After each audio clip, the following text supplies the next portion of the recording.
And I think we're live. So I'm talking to Diane. Do you want to introduce yourself and maybe tell us a little bit about yourself? Because I'm guessing most people watching won't know who you are or what you've done. My name is Diane Ofili. I'm 32. I'm from London originally, but I live in Stockport, which is northwest England. I write. That's the main thing I do to earn money, although I don't actually work full time. That's due to health problems, but I did write as a hobby. Sometimes I get paid for it, basically. Yeah. So you're a journalist? I wouldn't go that far. It's a very flattering thing to be called, but no. No, I have done interviews in the past from time to time. So I guess it has some of my work has tended towards a kind of journalistic bent, but I would say I write anything. I think I'm more of an I prefer to write op-eds, to be honest. So that's opinion editorials if anyone's not aware. I just like to give my opinion on anything. But So, I do sometimes work as a ghostwriter as well. so how would you define a journalist then? Because you've Well, written journalistic pieces though, haven't you? So wouldn't that technically make you a journalist? Or I wouldn't call myself that because I'm not trained. oh, I might, okay, official qualifications, but also I haven't trained in, I haven't trained in a what some people call a newsroom or as in newspapers, publishers, anything like that. I wouldn't say I'm qualified in that respect to do that. but that's fair enough. Um, We, in this age of online media and everyone can write and what have you, I think it's harder to make that distinction between what's a writer as a profession and somebody who just does it for the sake of it. Because with social media, anyone can write anything now. So how do you tell the difference? You know what I mean? So that's a good point, and I think we'll get into the quality of online journalism in a minute. And that's kind of how we found each other in a roundabout way. You've written an article for the Witty Bitches, I believe, yes, I have written for Witty Bitches. Yeah. because I came across their website. I think it was early this year, the first couple of months of this year, and they'd written Yeah. a couple of articles about the men's rights movement, which I made a video about. Because it Yeah. was full of errors and misconceptions, and I'd even go as far as to say outright lies, which I'm not holding against you. You didn't write it, so please don't think I'm blaming you in any way. But someone posted it on their Facebook page and asked if anyone would be willing to do a talk with me, and you replied. So what made you reply? Just out of curiosity. Because I was interested to hear your perspective. I've read bits and pieces of, men's rights activism literature, and Mm. I am kind of interested in. I have in the past interviewed someone who is a men's rights activist. Her doing so was influenced by her being a sex worker. She's a dom, but she's also in the past been an escort, a stripper, and a burlesque dancer. And Yeah, she says, Crystal Garcia. yeah, Yep. exactly. And it's interested me because you have these two different factions of feminism on one end and men's rights activism on the other. And that's always fascinated me because my own feminism has always encompassed both, both sides. I mean, yes, I've written more on women oriented issues. I've acted more on, in terms of campaigning or volunteering, but I haven't not advocated for men. When I've spoken about my beliefs and things that I think are wrong or right, I've always stood up for certain male rights, such as the right to hit a woman in self defense and being against male circumcision, as well as its female counterpart. That's good. That's good. That's the type of feminism I can support. Unfortunately, it's not, I think, the mainstream I come across online. Yeah, Um, I think that's more gynocentric, and I would say that, to be honest, a lot of the one of the things that I find a lot of men's rights activists um, do mistakenly is that they assume that anyone who calls themselves feminist, especially if they're female, actually is one, and that's a load of shit. You know, it. I mean, it's not even just wrong; it's unfair to men, but it's unfair to the rest of us who actually are feminists. You isn't know, that the no true Scotsman fallacy, though? in what way would you say that? Well, if someone claims to be a feminist and they're talking about feminist ideology, then aren't they? Can't we say that they're a feminist? I don't, because you can say, look, just because you say something doesn't mean it's true. You know, lots of people have said, and still do say that my surname's Irish. It's actually Nigerian. You know, it Yeah. doesn't say claiming what something to be true or claiming that you are doesn't mean it is. I mean, I remember I have one friend who claims that she's a feminist, yet she'd say things about how, you know, you must show some flesh to please men and wear makeup and, you know, things that were quite demeaning. I felt were quite demeaning to women. And I think, how can you call yourself a feminist and, you know, espouse views, you know, that are But when there's so many different factions of feminism, then don't you get into a battle of pointing fingers at one another, saying you're not a true feminist, we are? It's kind of like different factions of Christianity saying that they're the true faction and no one else is, isn't it, in a that way? I agree. There are different subsets of feminism. To be honest, I have this issue with many other feminists as well. You know, arguments online with fellow feminists. But the thing is that the overarching idea is the one that unites us. I mean, the thing is, you've got to have a single philosophy that identifies you. Otherwise, you're nothing. You're just individuals with no who who will just exist. You know, there's got to be a single idea that defines us, which is should be the social, political, and economic equality of the sexes. It's just that unfortunately there are too many different ways in which people think that should be achieved. Some of which work, some of which don't. But I guess that's life, really.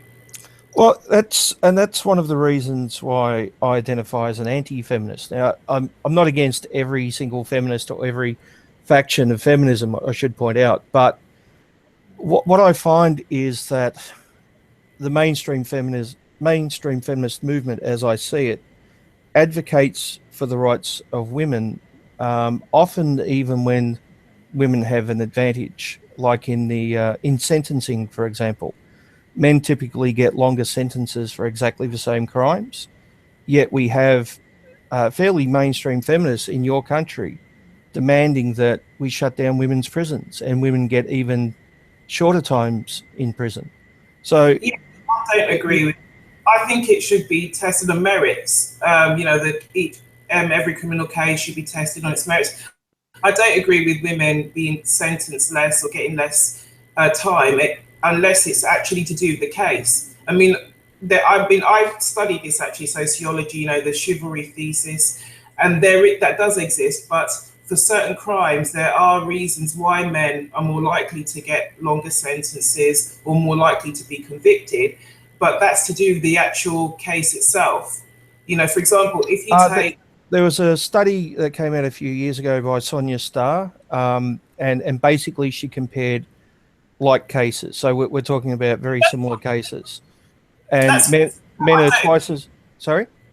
Yeah, that's what I don't agree with. And that's where the chivalry thesis comes in. You know, Yeah, women are weaker, we're less rational, so we're less culpable for our crimes and actions in general.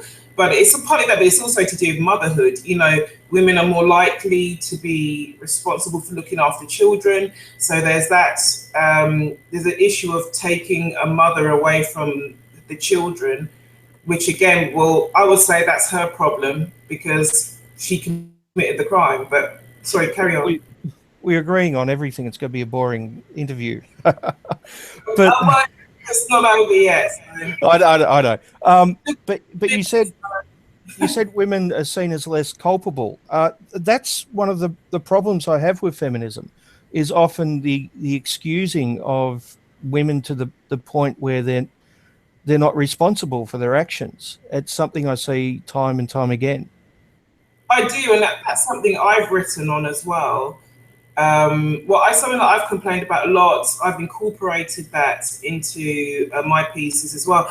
But then I think a lot of those women are not feminists. I think they're gynocentrists. You know, they want the world to be ruled by women, and you know, for only women's interests to be catered to, which I don't want to see. You know, I went to an all-girls school, and that was punishment enough. So, yeah, I don't want that. So what do we do about that then? If these people are going around calling themselves feminists and are representing the feminist movement, and people think they're feminists, and you haven't convinced me that they're not, but let's, for argument's sake, say that they're not. What do we do about it? All you can do is just keep challenging them and pointing out the hypocrisy of their words and their actions. That's what I do. I have done in my life, and that's what I'll continue to do. Simple. If their actions don't match up to the philosophy of establishing an equilibrium of rights between men and women, then it simply isn't feminism. It's as simple as that. Can't ideologies come off track though? Isn't it possible that that's happened to feminism or aspects of feminism?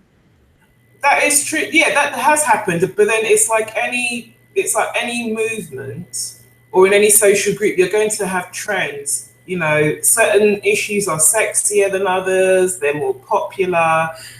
You know, there are ones that there are certain viewpoints, whether no matter how ludicrous or implausible they are, they're always going to be championed. Yeah, I mean that's the thing. And to be honest, I mean there are certain issues within feminism which are important or may not be, but which I don't really care about. To be honest, you know, if I'm honest, I don't really care about access to abortion. Not because it doesn't matter, but because I'm just not interested. And also the issue of, you know, models being thin and oh how terrible it is for young girls. I think to be honest, a lot of that's a load of rubbish. I think it's just victimhood, and for a lot of women, it's just an excuse to bitch about other women, you know, and not have to hide their jealousy. So, you know, there's a lot of it I just readily dismiss, and I'll openly do so. You know, I've had a lot of flack for it, you know, but I don't care. Unfortunately, there's a lot of things about that I don't really care about, which, you know, are in vogue in certain feminist circles. So That said, what are the most important issues then in feminism? I don't know well, that depends on, again, it depends on the subset. I mean, at the moment now you have a lot to do with the Nordic model, you know, whether prostitution should be legalized or not. Personally, I'm undecided as to that. I'm not sure either way how it should go. But again, it's like if you take, say, American feminism, you know, there's a lot about reproductive rights and access to abortion, especially state by state. Um, Again, like I said, I don't really care. Um, I mean, I guess it does matter, but I'm not really interested. So yeah, I mean, what would I say in Britain? I guess you don't see so much about that, but you see a lot of things about body positivity, and now there's a lot about sexual harassment in schools, and you see more things about FGM. So yeah, Yeah, they're talking about banning adult women from getting genital piercings because technically it's type 4 FGM. Yet at the yeah. same time, there's no talk about banning male circumcision on newborn boys. I mean, to me, that's crazy. It's insane. Um, I don't see how they can ban genital piercings. Well, I they're, mean, they're talking about it. sorry, They're talking about it with the government. but I don't think it's being taken that seriously. I've seen, articles about it, but I don't think it's being taken that seriously. I think a male circumcision, I don't as well. I've never agreed with it. But the thing is, it's far less common in Britain. I don't think most boys in Britain are circumcised. It's not like America where it was a lot more popular and still is, even though I know that numbers over there are declining. Mm. It's not as big over here. So yeah, It still should be. I think it still should be banned, though. I mean, if you turn 18 and decide you want to be circumcised, then it's your choice and your body. But when you're a child, there's no reason why someone should be doing that to you against your will. I agree, but it's funny you say that about the piercings issue because some people use that argument to justify male circumcision. How can you say it's wrong to remove a boy's foreskin because it's his body? He has the right to bodily integrity and the risk of harm and the pain. But then again, people can legally pierce their child's ears. People do it to babies all the time, and you could argue that that's as much a violation because that's the You're not cutting off a part of someone's body, though. I mean, the equivalent would be cutting off the earlobe. You are cutting, yeah, true, but you are piercing a part of the body. Yeah, but the male foreskin isn't just a piece of skin. It's filled with tens of thousands of nerve endings. I agree. I don't agree with male circumcision as well.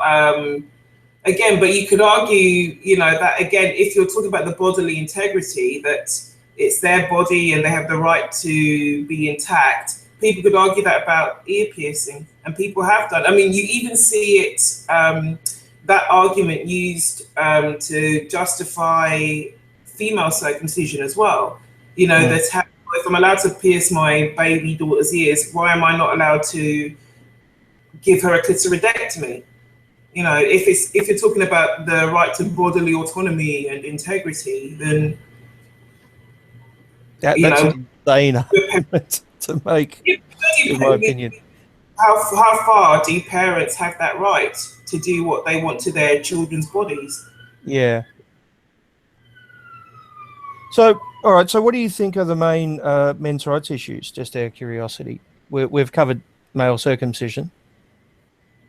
Well, one that's I've had a major bugbear with is the custodial rights. The fact that men don't have access to their children after divorce. I think it's wrong. I also don't like the fact that men are expected to pay ridiculous amounts of alimony and for an extended period, far longer than is necessary for a woman to be able, for his ex-wife to be able to get back on her feet and maybe get a job. I don't care for that at all, especially as a feminist. It undermines what I enjoy about being an empowered woman, which is that we have the right to work and earn money and look after ourselves and pay for things. But also, as a feminist, haven't we fought, many feminists rather, have fought for men to be more involved in parenthood and the care of children? So it's why would many of us, or why would society then prevent men from taking up that role just because the marriage or relationship has ended? I agree with you 100%. One issue I have, though, is that now the National Organization of Women in America, which I think is the largest feminist organization in America, have actively been fighting against shared custody for, I think, 17 years. I think it was 99 they first put out their paper on it. True. So it's interesting that the largest feminist organization in America doesn't want shared parenting. Now, the way I see it is, if we had shared parenting, then that would free up time for women to concentrate on their careers, which would help with the wage gap, wouldn't it? So, of course. But yeah, that's a clamour for men to be more involved and more hands-on in parenting. It's why you have things today that, like, say we are pregnant. even though it's only women, obviously women who carry the children. But it's funny you said about the National Organisation of Women, because one of its members, the feminist and lawyer Karen DeCrow, was Um, very I'm I'm a big fan of hers. I've often said what a fantastic feminist she is. well. Yeah, I, no, I she don't was about I men. know what you're about to say. In 1980, she was in court defending a man's right to abandon parenthood. Is that what you're going to say? Sorry, I've jumped in. No, not just about parent, but I think she also represented men who were trying to get access to their children as well. I think she has taken on that case. I can't remember off the top of my head, but I did read her saying that as well. So what do you think of parental abandonment for men then? Um, I don't think it's right. I think if you're going to leave a relationship, you leave the woman, but you don't leave your kids. You know, you should try to maintain contact with your children. And if a man wants to have contact with his children, and he's not abusive, there is no threat to the children or the mother, I don't see why he shouldn't have contact. No, but I mean the right for like a man to give up his claim to parenthood, because women in America once again already have that. You mean Sorry. pre-birth, prenatally foregoing his rights as a Yeah, like father? let's say there's an accident and a woman gets pregnant, Mm, then she has the option of abortion. But let's say, for argument's sake, that she doesn't want an abortion. When she gives birth to the child, she can still hand over the child to a local police station or fire station under the baby Moses laws. So she can just say, I don't want to be a parent. I'm too young or I'm not ready, and hand the child over, and no one is going to hold it against her. But if you're a man and you're basically stuck with 20 years of parenthood, whether you want it or not. well, you say that, but well, over here, we say that a man can always do a conceive and leave. You know, he can always run off before his child is born. Um, But he's looked down upon if that happens. And in a lot of but cases, he's I chased think by the courts. that's true. I think it. I agree. I agree that does happen, but I think again it depends on why he's leaving, and I think also it depends on the situation of the accident. You know, if it was a case of, you know, he and this woman had unprotected sex, they didn't do anything to prevent um, pregnancy from happening, then of course he's not going to get much sympathy. People say that it's his fault. But then if it was, say, the condom broke, then I think he probably would get some sympathy, but people would still say, you know, he's a rat, how dare he? Um, I would There say, was a journalist who went on TV in England. I think it was a couple of years ago now. I can't think of her name. Liz something. Liz Oh Trump. God, no. Sorry, I can't think. I'm not very good with names. I've got an excellent memory, but not with names. But basically, she was being interviewed, and she was saying in her late 30s, she was trying to get pregnant, even though her partner didn't want a child, and she knew he didn't want a child. And Mhm. she was claiming to be on the pill, um, and I think poking holes in condoms and doing things like that in an attempt to get pregnant because her biological clock was ticking, and she wanted a baby. So what about in a situation like that where a man thinks he's doing the right things? I mean, he might be using a condom or believes that the woman's on the pill, and he ends up being a father against his will. That's an interesting thing because I think some people say, well, it's still his fault because he should take, if he really doesn't want to be a father, he has to take active responsibility himself and, you know, to prevent pregnancy happening. Even with the condoms issue, and, you know, you shouldn't necessarily believe that a woman's on the pill, you know, because she'll trap you, you know, with a baby if she wants one. I would say in that instance, if you've used contraception and it still happens, I think a man, I think he does have some, I do think he has some right to I think to walk away, but I think he should be still involved in the child's life. But I think he has the right to leave the relationship. Even if not necessarily, financial involvement, I think he should still, make himself known to the child and be involved in their life. But I do think he has the right to walk away from the relationship, because even without a child being brought into that situation, it's an issue of trust.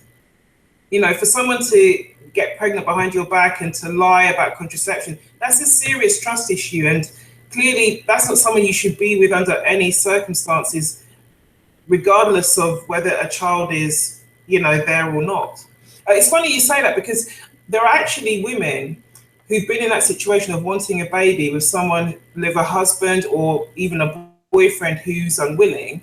And the boyfriend has said, you know what, you can go off and have the baby, but I don't want anything to do with it. I'm not going to be involved. When the baby wakes up and cries, you have to see to it. I'll be there, but only peripherally, if at all. And some women have accepted it. They've been so desperate for a child that they're willing to get pregnant. Take on responsibility. They've been willing to do that, just because they've wanted a child so much. Even if the marriage has dissolved, the relationship's gone, up the swanny, they've been happy to do that. So, yeah, and I think if the man involved knows what's going on, then that's fine. It's when there's deception, I think it becomes muddy. And it's a difficult situation because there is a child involved as well. So it's not just two adults, but it's also a child, an innocent child. Exactly. I mean, also, like say the condom breaking and stuff, even if you get pregnant, there's the issue of transmission of infection. You're potentially, another reason why it's wrong is not just getting pregnant, but you're potentially endangering his health. And it's like, why would you be with somebody like that? Yeah, yeah. Obviously, women have like STDs, but even so, yeah. The thing is, though, like I said, in America, women do have the right to give up a child after birth. Yeah. With no question, no recrimination. There's not even, they don't even need permission of the father. So if they want to give up the child, they can just leave the child anonymously at a fire station. The father might want to be part of the child's life, but he doesn't have any say. It's incredibly unfair. I mean, from the viewpoint of pregnancy, right? Obviously, I think whether a woman gets an abortion or not should be left up to her because it's her body. But after the child's born, that's a totally different thing altogether. I agree to some extent. I think abortion, I don't know that, I think it is a woman's choice, but I do think the man's perspective has to be, or should be factored in. I do think it has to be, because fair enough, it's your body, you're going through the pregnancy, but then once that child is born, he will have responsibilities just as much as you to that child. So even though, yes, I think the burden of making that decision falls somewhat more heavily on the woman, I do think the man's perspective has to, especially bearing in mind that whether the man supports the pregnancy or not is often a major reason why women may have to have the abortion or not. They may decide to, if they can't afford it, if she can't, or if he can't, that may be a major factor in having abortion. It is a lot of the time when a pregnancy follows recreational sex. And also, but then again, I can see why people don't. I mean, sometimes you do get women who have abortions because their boyfriend persuaded them to. Obviously women have and whatnot, but then it's the case of, afterwards the relationship ended and the woman realized, well, with my mum and my job, between my mum and my job or what have you, the situation I'm in now, I probably could have kept that baby and raised them. Yeah, I mean, it's a complex issue, isn't it? Yeah. It's probably one of the more complex ones, mainly because of the biological differences between men and women. Yeah, and also because I don't have any children, I don't intend to. So obviously I'm speaking from a perspective that's kind of, that's not really it's not really informed by experience, you know. So what other men's rights issues do you know about, or do you think are important? Um, I'm trying to think. It's funny you said it because it made me think of being. I don't know if you've heard of it, but the Being a Man festival that happened last year at London South Bank. I did go to that. It was a really great festival. It's happening again this November, and it did make me think certain ones that were brought up there. Um, yeah, I mean, I think certain issues of male sexuality and being conflated with aggression as well. Well, yeah, and also just it was beautiful being there to see the varying, you know, nature of men's experiences, even around sexuality. Well, yeah, I mean, I remember one man that was there, really moving story about how he hadn't had sex in over 40 years. He was in his yeah, he was in his late 60s, hadn't had sex for 40 years after a disastrous marriage, and that brought to me. He was he basically became a cuckold, and that's what put him off. Um, yeah, that was a very moving experience. It was very interesting one, actually.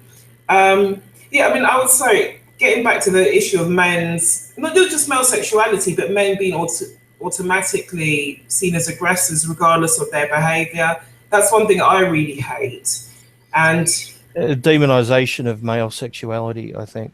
I mean, I think there may be some issues or aspects of it that are troublesome, but it's the automatic rush to condemn it, regardless of actually judging why it's bad or not. Did you, just out of curiosity, did you see the humongous thing that's been sweeping the internet or parts of the internet? About what? Oh, No, you've missed it. I should find the video and send it to you after this. Uh, there was a video sweeping the internet where uh, some woman shoved a camera phone in this guy's face and demanded to know his name. And the guy's a bit overweight, right? And he said his name was Hugh, and she said, "What's your surname?" And he said Mungus, right? Because he's a bit overweight, so he's humongous.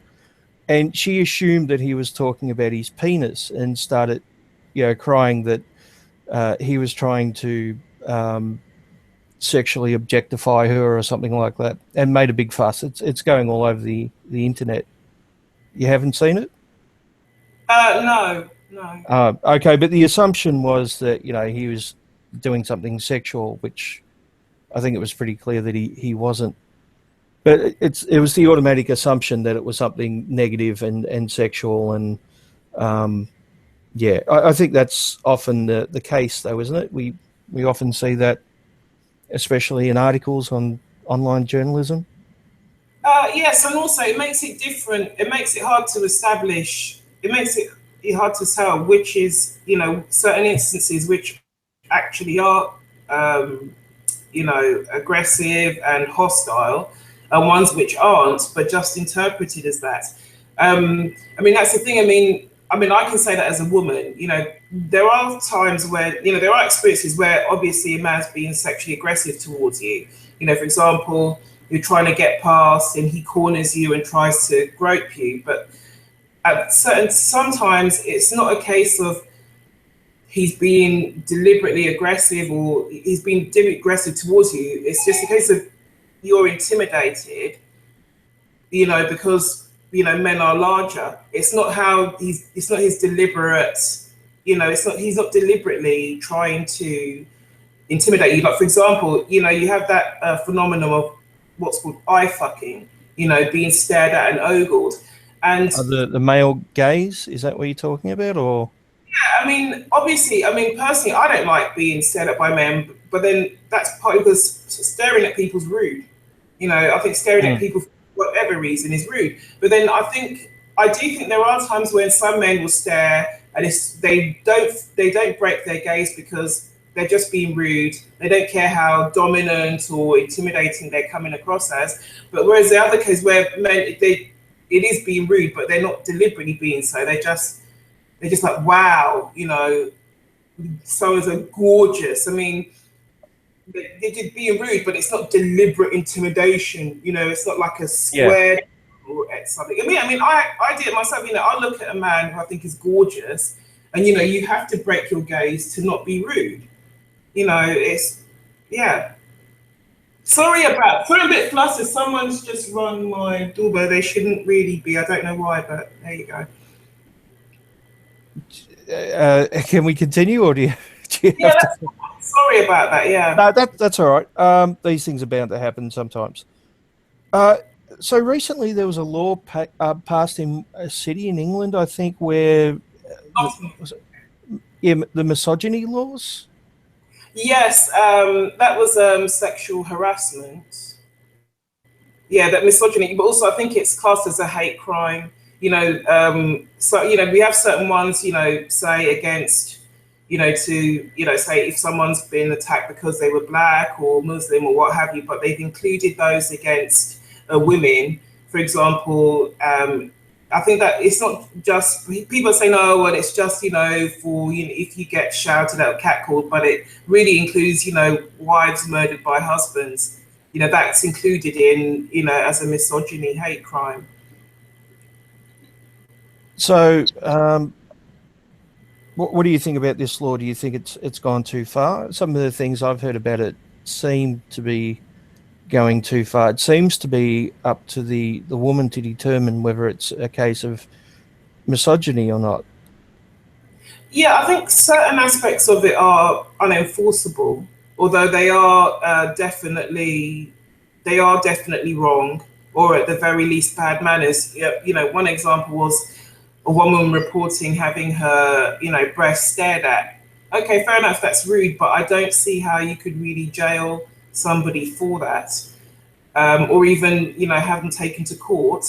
I think there are certain aspects of it that are more in that instance. I think it's probably better if you have bylaws. You know, this happened on public transport, and now a lot of companies, you know, rail companies, transport companies, advise women to report it.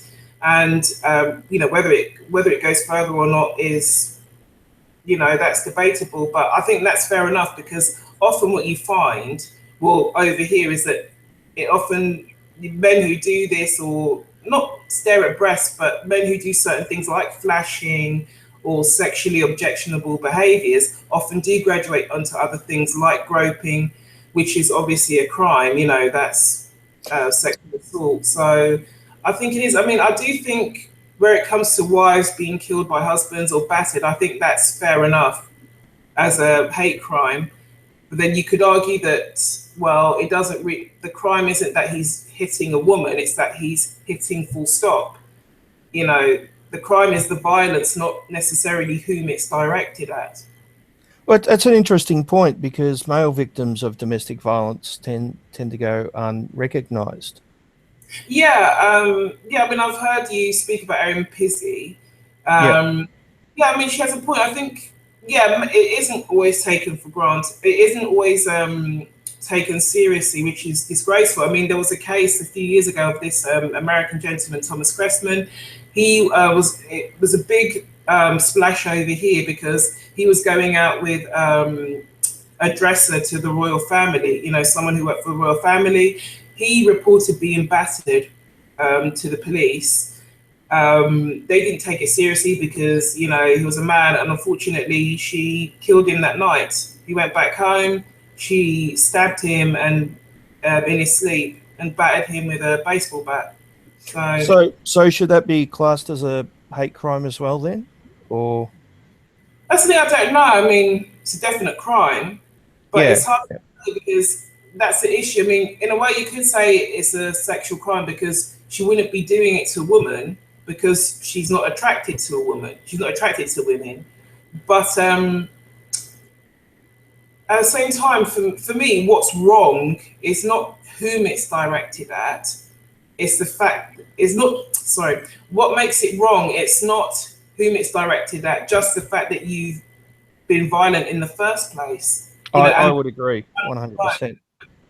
it's unprovoked.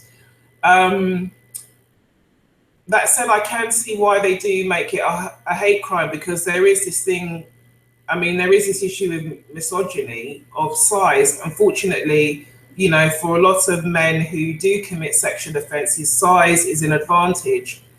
And the fact is, the idea is that if, oh, well, if this woman lets me get away with it, well, I can do it to other women because they're not going to fight me back or they're not going to do anything about it. So I sort of see both sides, really. Mm. Yeah, I don't know. I mean, I think and also, I mean, an issue I have is that certain sex crimes anyway, like I've said, you know, groping or even flashing, they are illegal anyway. So I'm thinking, are there already laws in place to deal with, you know, sexual harassment? Well, what do you think about the definition of rape in England? There was a petition recently to get it changed because, from memory, I think it has to involve a penis. It's something basically that men, Digital or penile penetration. yeah. Yeah, yeah, women So can only do assault, sexual assault, because we can't penetrate. Um, I don't agree with that. Um, I think forcible sex is forcible sex. It doesn't matter what your, you know, which body part you're using. I can see why. It's because, you know, penetration. Obviously, when you're the one penetrating, there's a greater potential for injury. You know, if you're on the receiving end. But again, that's not what makes it wrong. It's the fact that it's forced. You know, the fact that it's not consenting. So I wouldn't. I think that's wrong. you sure you're not a men's rights activist? We we seem to be going. But I don't even. That's my point about my feminism. It's a case of either men and women all have rights and privileges, or none of us do. And No, it's I agree. I agree 100%. yeah, yeah. I mean, that's the thing. I mean, in a way, no offense, but I think it's a shame that the men's rights movement has to happen anyway. I don't think it, in a way, it should even exist because why aren't men's rights being preserved or protected anyway? Why aren't they being fought for anyway? You Well, know, I've said for a long time that if men's rights got the recognition that they need and deserve, then I would stop calling myself an MRA and just become an egalitarian, which I am anyway. I'm an egalitarian as well as an MRA, but I dropped the MRA label. The reason why I use the MRA label is because these things aren't talked about, or they're ignored, or they're excused away by far too many people. yeah, I mean, that's the thing. I mean, obviously, I mean, you can say socially, you know, there is such a thing as patriarchy, and there are ways in which men have been and still are advantaged over women. You know, there are still ways in which, you know, the scales tip towards men, but then at the same time, it's not a completely black and white thing. It's not like men have all the rights, women have absolutely none. You know, it's not as clear cut as that. There are, you know, yes, men are favoured in lots of ways, but then there are still ways in which they're not. And there are ways in which women are, you know, are favoured, even though there are lots of ways traditionally and especially in the past we haven't always been. Okay, you brought up the P word, so why don't you define patriarchy for us? I would say a system, a political system or society that in which men have more power, have more rights. They just have more.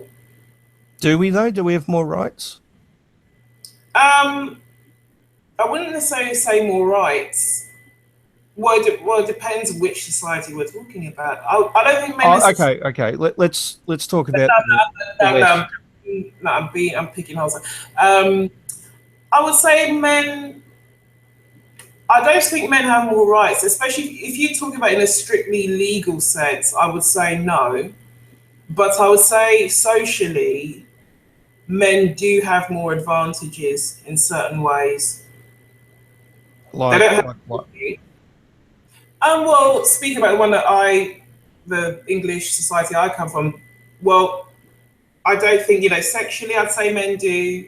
I'd say, you know, they're not considered sluts if they're promiscuous. Yeah, I'd say, So yeah, No, obviously, hold on. The sluts. If you calling someone a slut if you sleep around, I would have to say I've known more women to use that term than men. To be perfectly honest, it seems to be a way of bringing down other women. yeah, yeah. So But then, is that patriarchy though doing that, or is it well, no, women doing it to other women? women do. But then at the same time, just because men have the favor, they're not necessarily responsible for creating that bias. Women are But just but there is contributing. there is a handicap to the male side as well. The men basically are the ones who have to approach women and risk rejection. That's Yeah, something that women typically don't have to deal with. So both sides have advantages and disadvantages in the mating game. I don't think it's clearly a black and white thing where men are advantaged and women are yeah. disadvantaged.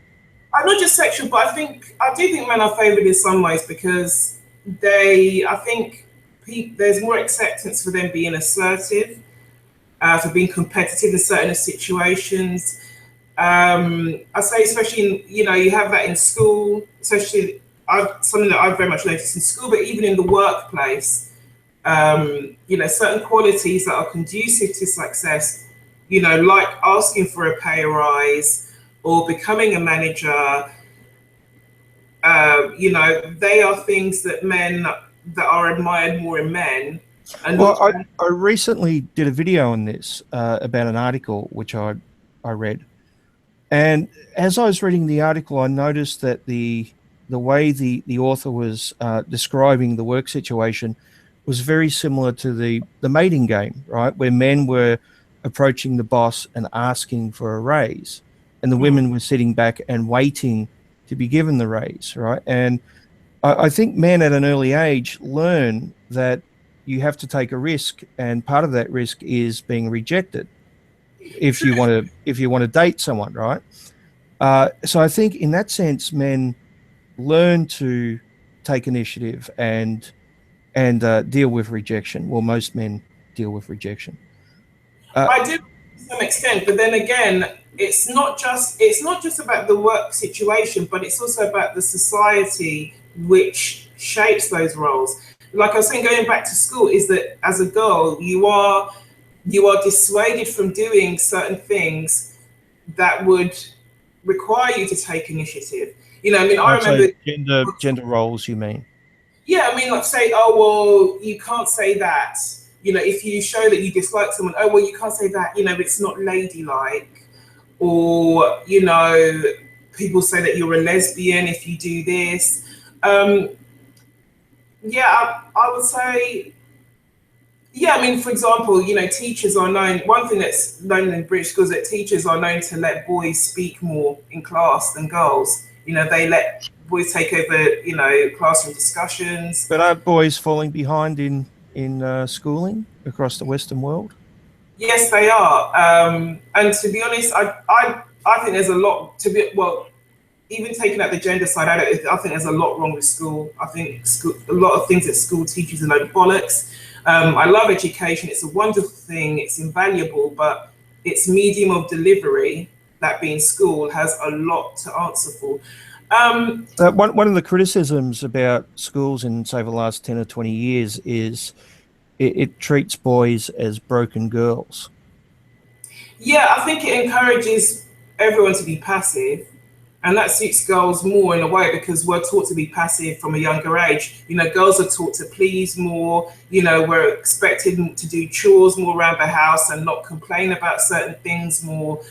Um, so in a way, we're already trained into being good pupils or suitable pupils before we've even stepped into school premises. I think even it's just a physical thing as well. Kids need to run around more, especially little boys. They are, more energetic and physical, and obviously school doesn't allow for that. You're sat down for hours a day. I do think it makes a difference. Um, yeah, I do think it makes a difference. I mean, especially the gender pay gap thing. I think again, it's a mixture of things. I think it's partly caused by certain sexist practices. people are more likely to hire men for certain positions. They're seen as more likely to have certain qualities. But then I do think certain ones are to do with female behaviour. We're less likely to ask for a pay raise or pay rise, I should say, and we're less likely to go for certain positions or certain fields that pay more. You take medicine, It's women are more likely to go it's for teaching. also it's also on average women tend to work less hours and work less overtime, and they tend to take time off to spend with their kids when they. Yeah. Actually, if you look at certain cities in America, women in their 20s are out earning men in their 20s. It's when they reach their 30s that they start to fall behind. And that's around the age that they start to have children. So that's one of the main factors. Yeah, but I think it's also the type of work, and unfortunately, certain biases that there are certain things. It's not necessarily gender, but also economic. Certain rights that full time positions have are not given to those on part time. Certain worker Yeah. protection, and that does disadvantage women. I see. In what ways do I see being expected to please in general? If you have that thing of, well, beating his bitch and bossy, but then it does make a difference. If it means that, say, someone's not going to, thinks, well, she's got the talent, but I'm not going to give her that job, or it means you don't get on with your colleagues and you don't fit in at work, that could result in you losing a job, then that is an issue. It shouldn't be, because the social aspect in certain cases, like in school and in work, shouldn't matter. But unfortunately, that's the way people are. They do shit where they eat. So wouldn't the same thing be true in certain female dominated industries, like teaching, for example? What do you mean? Well, if a male was in a female dominated industry, he might not fit in the same way or might not Yeah, have the advantages. yeah, I do agree. I think some men do, but I mean, I think the biggest one is that men aren't. The men simply can't do it as well because they're not as nurturing. And also, there's the issue of maybe they're pedophiles and or they're sexual. They're simply doing it to get sexual access. Mm. To people. That is an issue. I would say.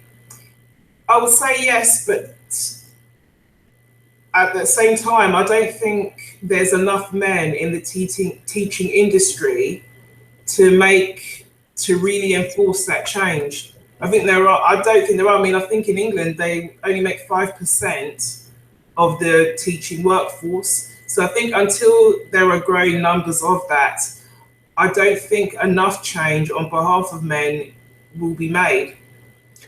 So, There has to be more done. I mean, not that they shouldn't have those rights or what have you, but I think it's only when more of them enter the profession that they'll really be able to, restructure things.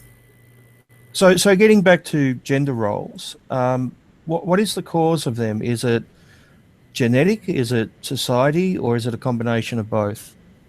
I think it's both. I I think, would agree, by the way. yeah, I mean, I think with a pregnancy and, with women taking time off, I mean, it's always going to be an issue because we're the ones that have the babies. We're the ones who will need to have the time off to have the child. But I do think that in terms of work, I think women, fuck it, I'll say I think women find it harder to be away from children.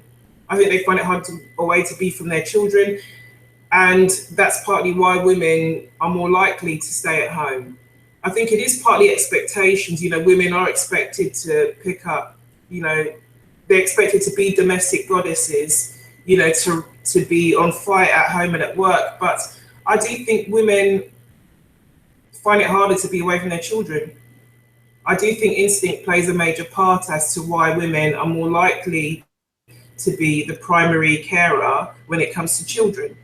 I think there's some truth in that, but I also think men miss out on a lot when the expectation is that they be the provider, and I think a lot of men probably reach their 50s, find themselves divorced, have missed out on seeing their kids grow up, and probably suffered their first heart attack after working their life away.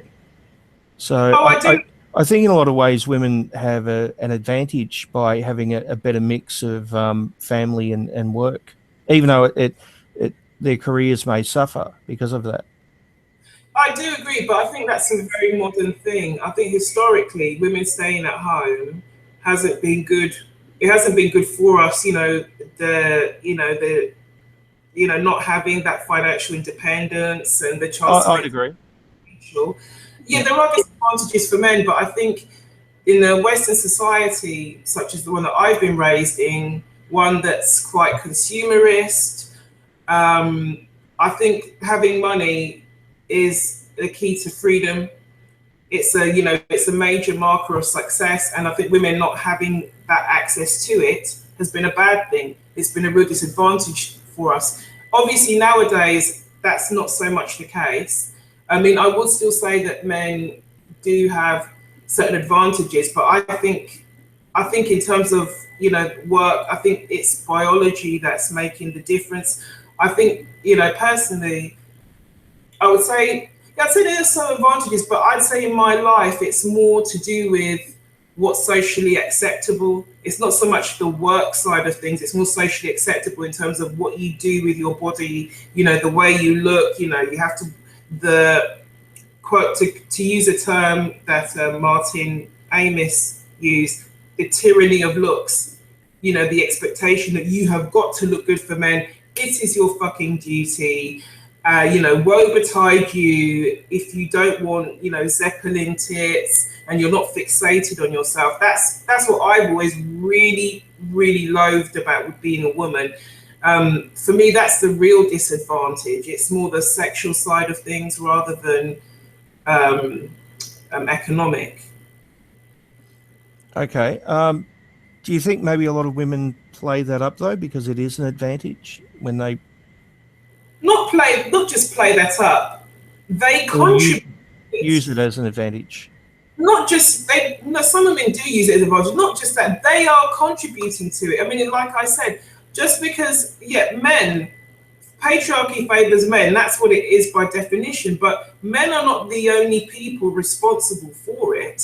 Women just as much police other women and dissuade them from being, empowered, from asserting themselves, or from deviating from certain female norms. It's something that I've experienced, for having shorter hair, for not necessarily showing my flesh, for being outspoken. It's something that I've tended to get more hostility from other women rather than men.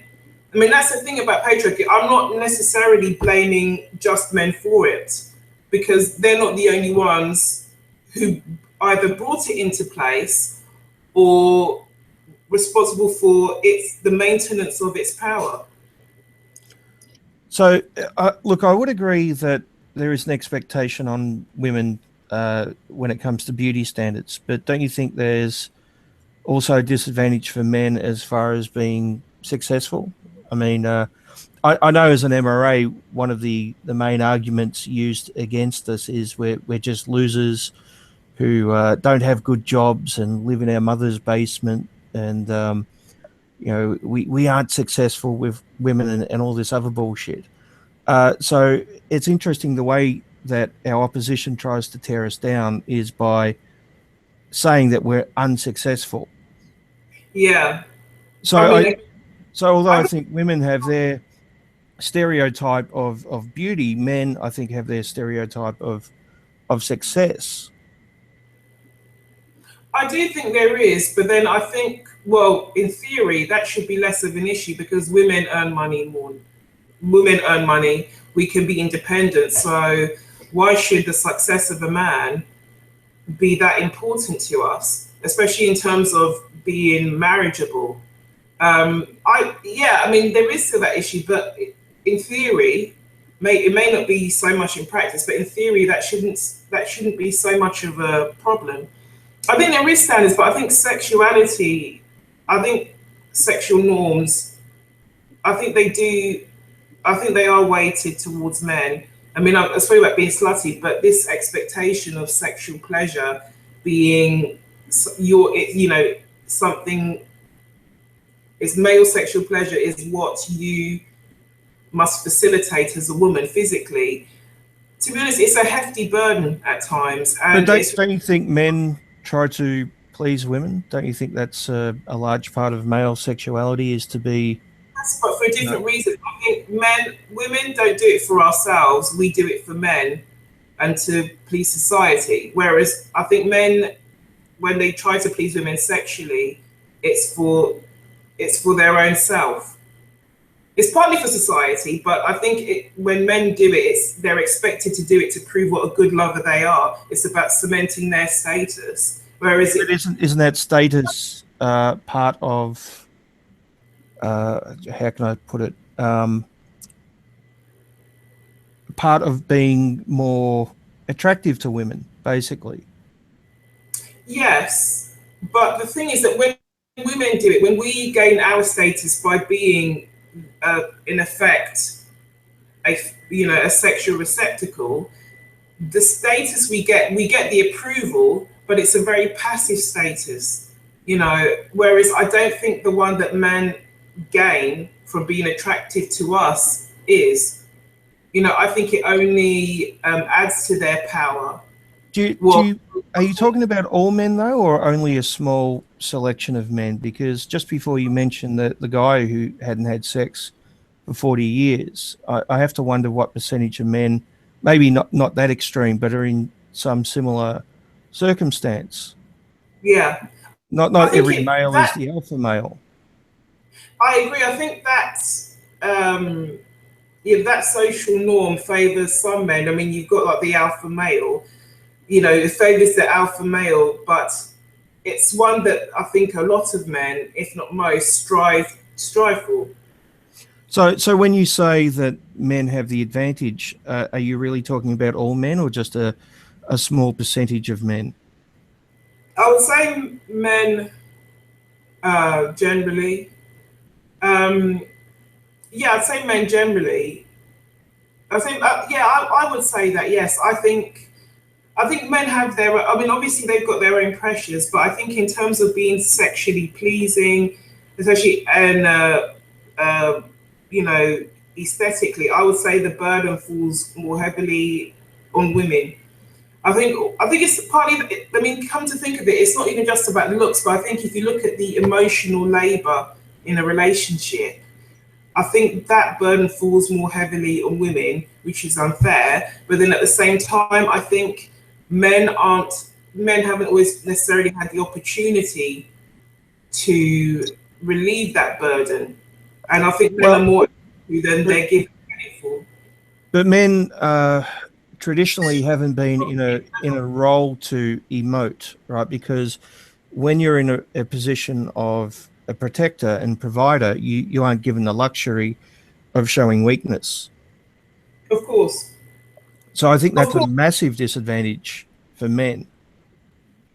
yeah, I do. But then at the same time, I think the thing is there are some situations in which you can't be vulnerable, in which it's not wise. That was something that was actually raised at this Being a Man festival I went to, um, and but also I think sometimes I've often felt that a lot of the time I think women, not all women, but the women I've been surrounded by emote too much, and you just think, wind your neck in. I would agree. I think there are a reasonable percentage of women which emote too much, and a reasonable percentage of men who don't emote enough. I think it's partly a social thing. I mean, women are supposed to be emotional. I mean, I've always hated that because, we're adults, and with that, because we have a certain ability to reason. That's what adulthood's about, Mm. as a human being. Um, but at the same time, I think again it's a pressure thing because if you don't emote, you're a hard-hearted bitch.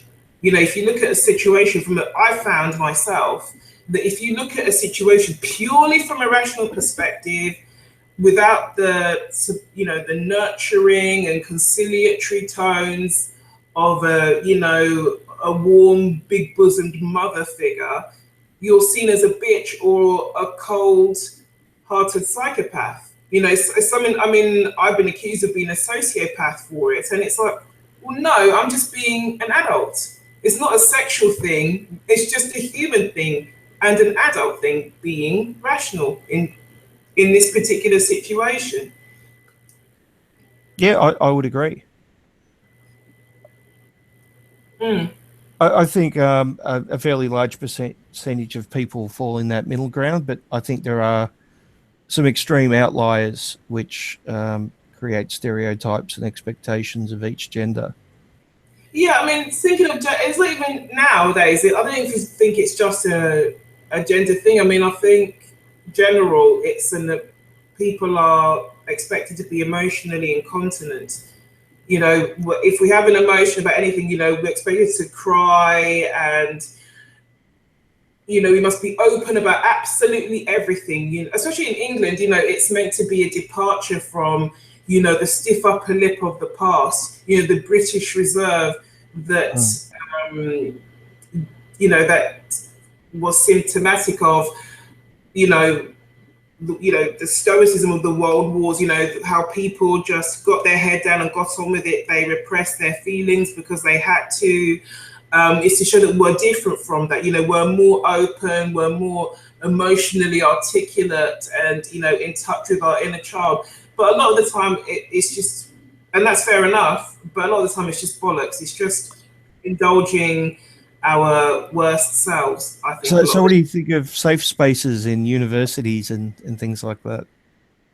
I don't know. It's interesting because my old university, Manchester University, came out. You know, they banned Julie Bindel um, for being a TERF. You know, trans Yeah, exclusionary. yeah.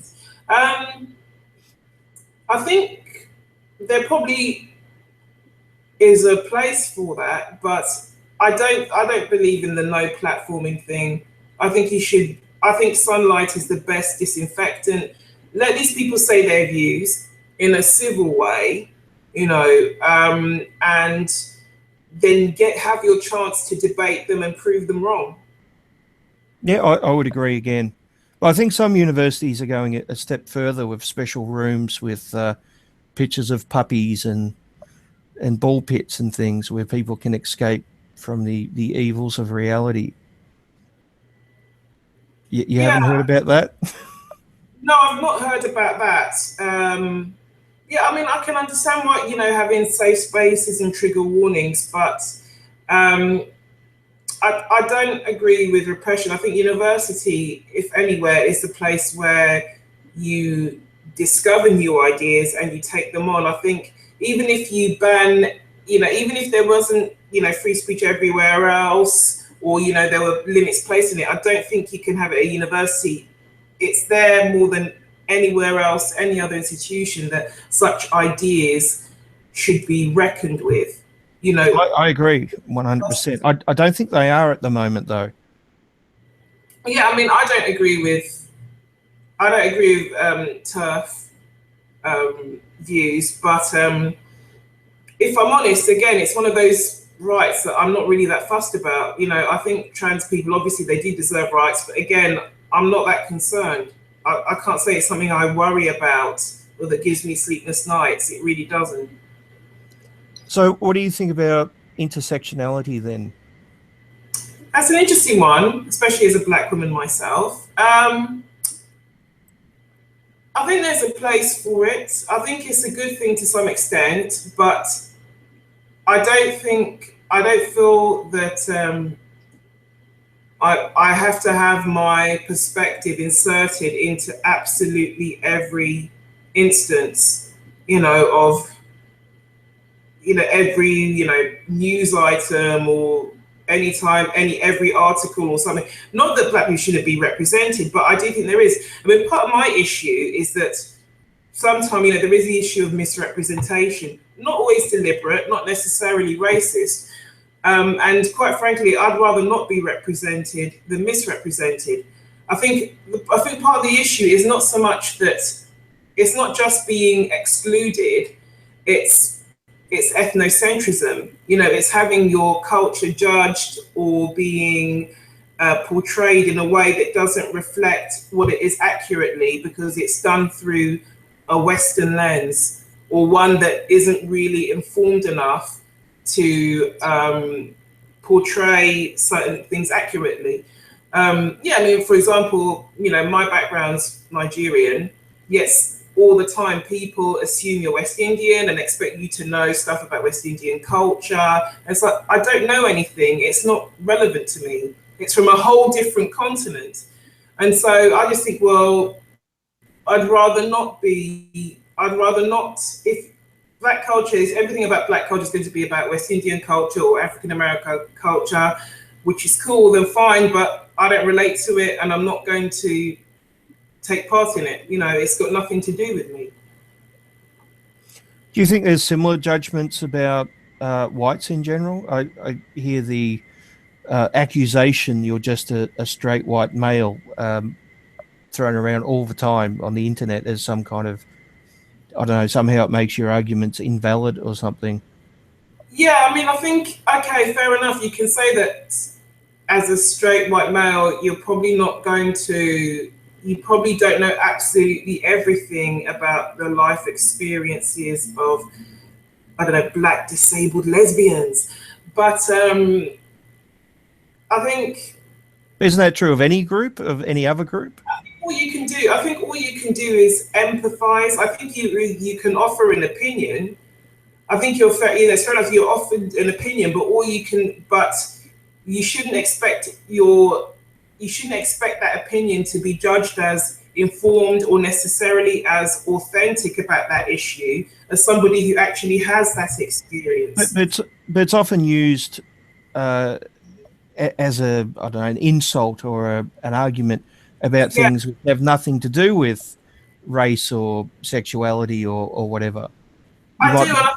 you might be Yeah, talking about something completely different, like I don't know, the sentencing gap or something like that, and the argument used against you will be, oh, you're just a straight white male. It's always an assumption too. I've even seen it isn't it used something? against females, which is kind of funny because you don't always know who you're talking to on the internet if you're typing a message. Yeah, that's true. I mean, I've had people assume that I'm white myself. Actually, it was a men's rights activist who did, who yeah, called me out on my so-called white privilege. Um, yeah, ironically, it was on an issue to do with Nigeria. It was about the Bring Back Our Girls and the Yobe incident where Boko Haram slit the throats of 50 boys and said, "Oh, you don't Yeah. care about privilege." Irony being that my father's from northern Nigeria, so yeah, I do have a vested interest in that incident. I think it's horrendous, but anyway, yeah, I do think it is. I think people have this idea that privilege insulates you from suffering. I mean, yes, privilege of any sort does make your life easier and better in certain ways, but that's the thing, it doesn't protect you from everything. There you can, you're not made of Teflon or rock. You can still be hurt in certain ways. And I think people have this idea that it's only if you're very obviously oppressed in certain socially recognized or sanctioned ways that you can suffer and that you are vulnerable. But no, each of us are in our own ways. Granted, some people more, they're vulnerable in other ways, say economically or socially, or as a woman, physically being weaker than men. But yeah, I mean, it's privilege doesn't guarantee everything. So you use the O word, oppressed. Do you think you're oppressed? Um, in some ways, yes.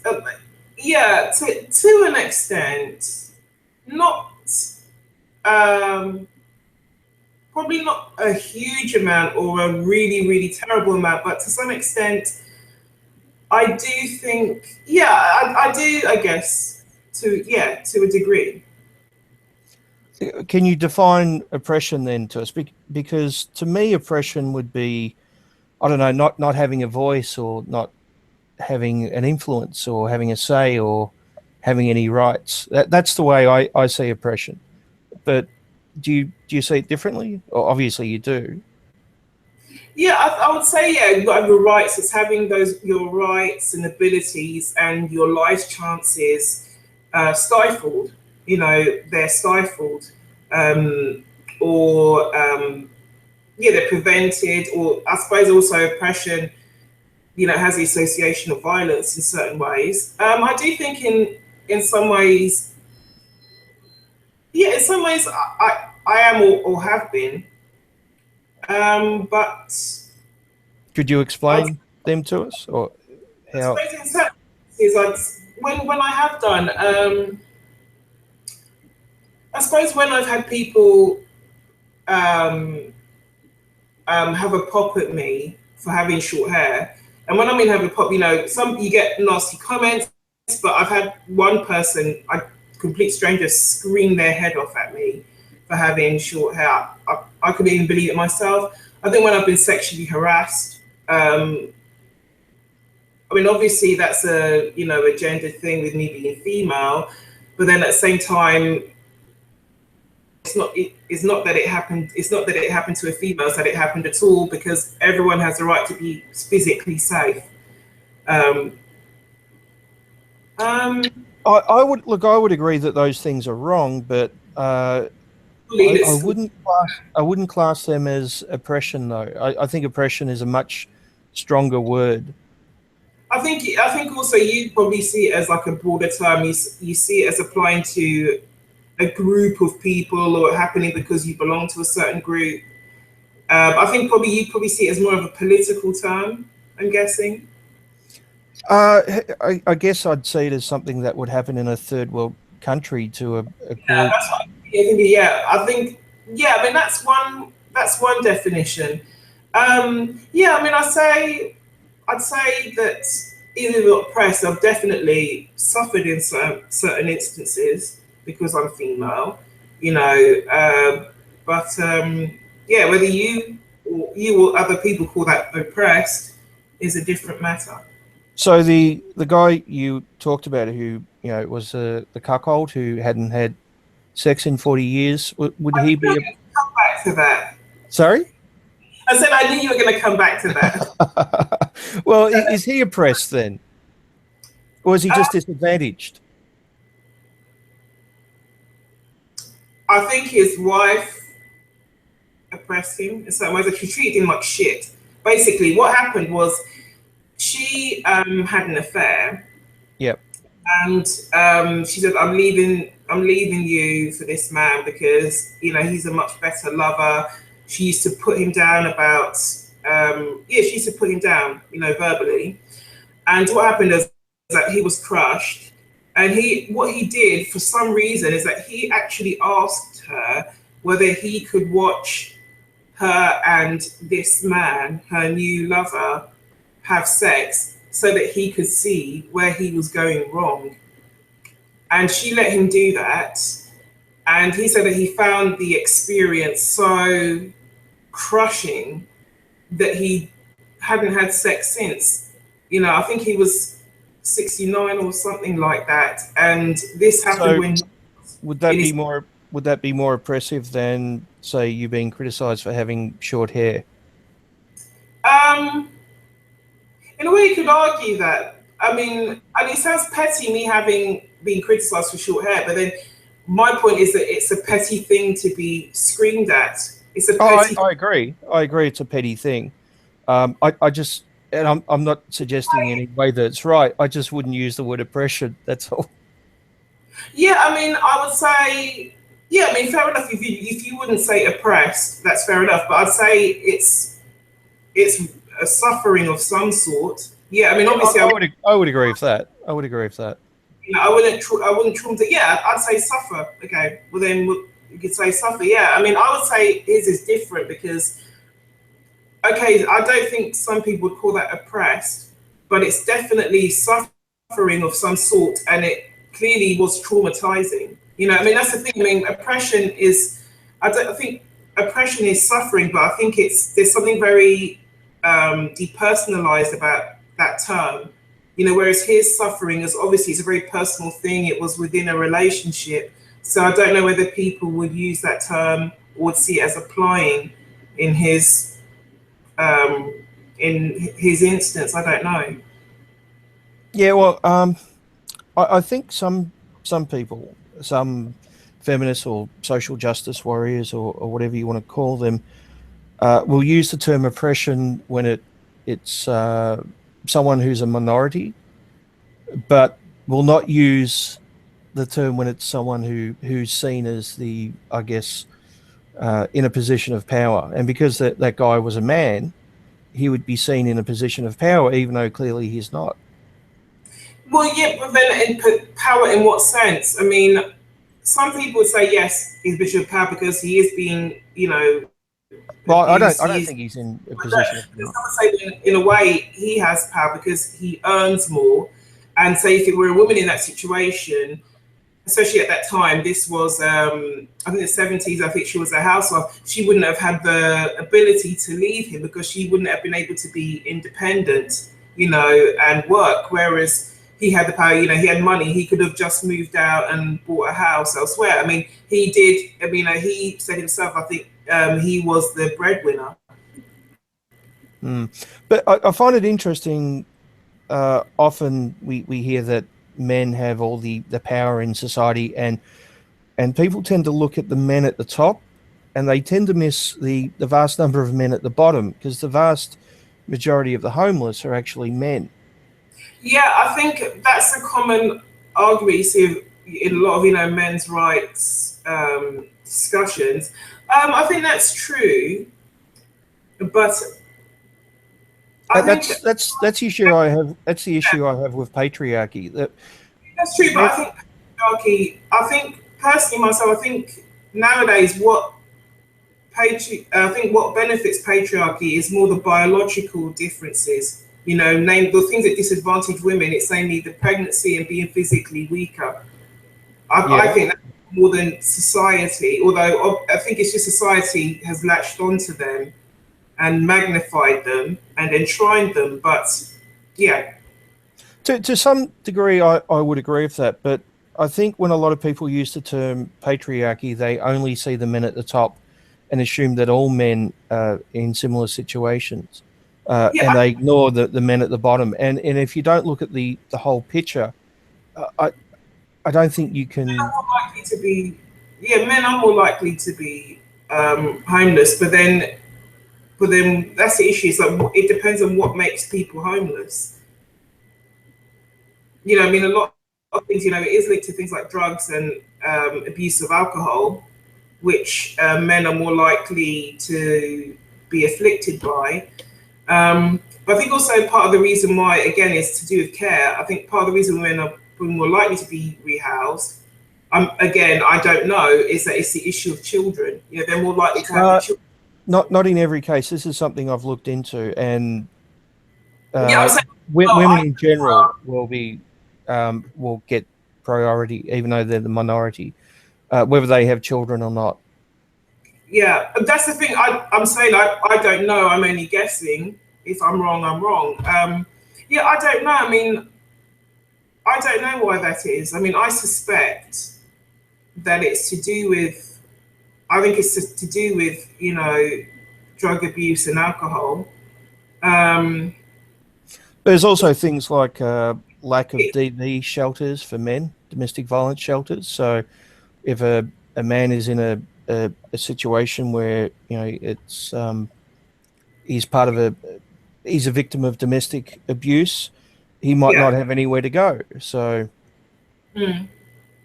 yeah, I think it's partly that, but it's also because men generally have more money, so the expectation is that he'd just move out anyway. Yeah, that's not always the situation, though. That isn't always the situation, but that's one of the arguments used in the past for for women, having refuges for women. It's that women are, especially at the time, 60s and 70s, were less likely to be financially independent. Therefore, they couldn't just move out and get a flat of their own, away from their abuser. That was one argument used in the past. But yeah, I do agree. But I think it's also that men need less protection from women because they can just batter women, even though obviously that's not what a lot of men who are abused will do. Yeah, I think a lot of men won't hit back because they're bigger and stronger, and they've been taught not to hit back by society, so they'll take the abuse. I don't agree with that. I've always agreed with men hitting in Oh no, self-defense. no, I'm not saying they shouldn't. I'm saying that they don't because they've been taught that. Yeah, I mean, again, I think that's the reason why partly you do have, refugees women because well, a man can just fight back. They don't, but they can. Yeah, the fact that they don't though, I think is the issue. Yeah, and also it's the issue of why are they being hit in the first place? No one deserves to be. Um, that's the thing, and also I don't know what the not the market, but what the demand is for refugees for men. I mean, obviously there obviously are, there obviously is a need for that because obviously there are men being battered. But that's the thing, like sexual abuse, domestic violence is something that's often quite hidden. It's hard to get accurate statistics on, regardless of the sex being abused. So that's the thing. I think there is, but how do you go about it? Well, that's the problem. There's been a lot of biased studies over the last 30, 40 years. But I think we're finally starting to see some clarity coming through. Are you familiar with the Duluth model? No.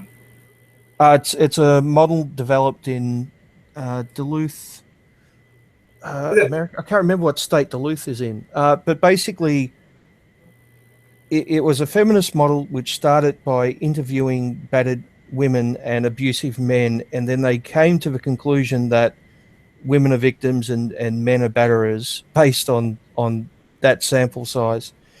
Uh, and this has been used across the world for the last, I don't know, 20 years or so, as the model, and it's influenced police procedures and the works. And Mhm. finally, we're starting to realize that domestic violence isn't a gendered thing. It's not something that men do to women because of patriarchy or male desire to dominate women or whatever. It's something which comes from usually generational abuse. Usually, someone who is abusive has been abused, as a child or watched their parents in an abusive situation. True, but I don't know what the stats of this Duluth model is, but I would say that that generally speaking, most people who do commit domestic violence against a partner are men. Rightly or wrongly, I would say that's the case. Maybe not to the extent that this Duluth model is. Well, there have been some recent studies from different places around the world which are basically reporting 40-60, so 40% Hmm. male victims, 60% female victims. Yeah, it might be as high as that. I think it would. I think it would vary according to country, but I would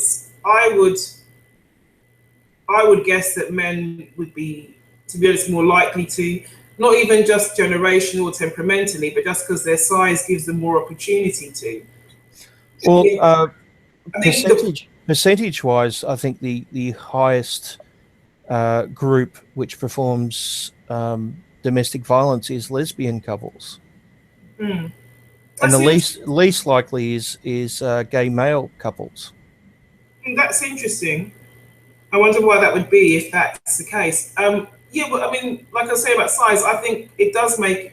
I think it is the issue because it gives you an opportunity. The fact is, if you're, I mean, both men and women have violent tendencies. It's instinctive in us. But the fact is, as a woman, you will generally think twice about hitting somebody if you know that they could effectively kill you.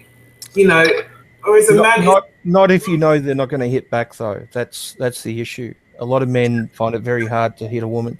I remember seeing a balance. program.